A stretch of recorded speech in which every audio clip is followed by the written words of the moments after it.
بسم اللہ الرحمن الرحیم۔ آج کا سبق وضو کے باقی مسائل۔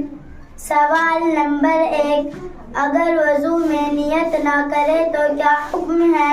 جواب نمبر 1، اگر وضو کی نیت نہ کی، جیسے دریا میں گر گیا یا بارش میں کھڑا رہا اور تمام اعضائے وضو پر پانی بہہ گیا تو وضو ہو جائے گا، یعنی اس وضو سے نماز پڑھ لینا جائز ہے، لیکن وضو کا ثواب نہ ملے گا۔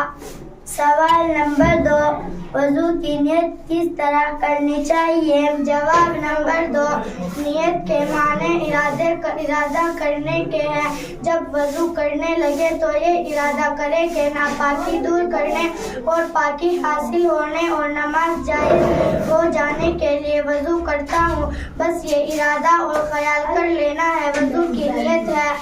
سوال نمبر 3، نیت کا زبان سے کہنا ضروری ہے یا نہیں؟ جواب نمبر 3، زبان سے کہنا ضروری نہیں، ہاں کہہ لے تو کچھ مذائقہ بھی نہیں۔ سوال نمبر 4، وضو ہونے کی حالت میں نیا وضو کرے تو کیا حکم ہے؟ جواب نمبر 7، صرف یہ نیت کرے کہ وضو پر وضو کرنے کی فضیلت اور ثواب حاصل کرنے کے لیے وضو کرتا ہوں۔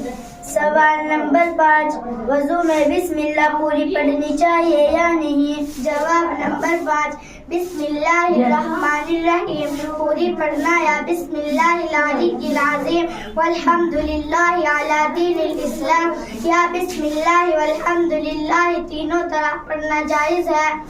سوال نمبر 6، مسواک کرنا کیسا ہے اور اس کا طریقہ کیا ہے؟ جواب نمبر 6، مسواک کرنا سنت مؤکدہ ہے، اس کا بہت بڑا ثواب ہے اور اس میں بہت فائدے ہیں۔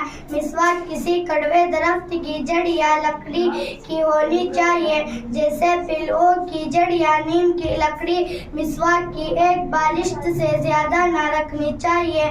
دھو کر مسواک کرے اور دھو کر رکھے، اول دائیں طرف کے دانتوں میں پھر بائیں طرف کے دانتوں میں کرنی چاہیے۔ 3 مرتبہ مسواک کرنا اور ہر مرتبہ نیا پانی لینا چاہیے۔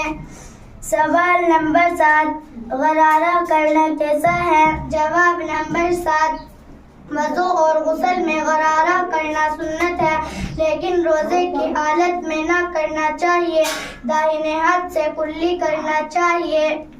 سوال نمبر 8، ناک میں پانی ڈالنے کا کیا طریقہ ہے؟ جواب نمبر 8، دائیں ہاتھ میں پانی لے کر ناک سے لگائے اور سانس کے ذریعے سے پانی ناک میں چڑھائے، لیکن اتنا نہ کھینچے کہ دماغ تک چڑھ جائے۔ روزے چاہیے کہ وہ صرف ہاتھ سے پانی ناک میں چڑھائے، سانس سے نہ کھینچے۔ کلی کرنا اور ناک میں پانی ڈالنا دونوں سنت مؤکدہ ہے۔ سوال نمبر 9، داڑھی کے کسی حصے کا خلال کرنا سنت ہے؟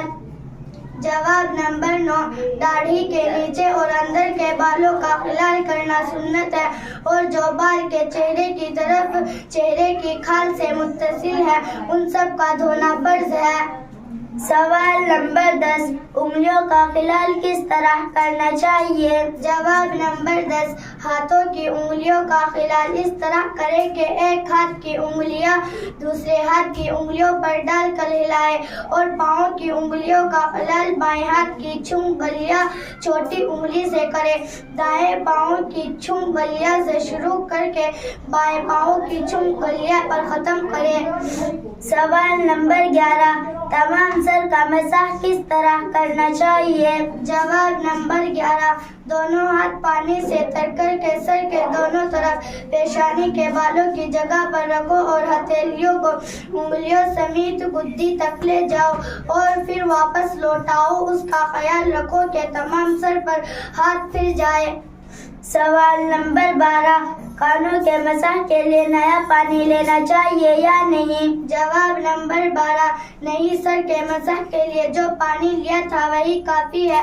اندر کانوں کا مسح شہادت کی انگلی سے کرنا چاہیے اور باہر کان کا مسح انگوٹھے سے کرنا چاہیے۔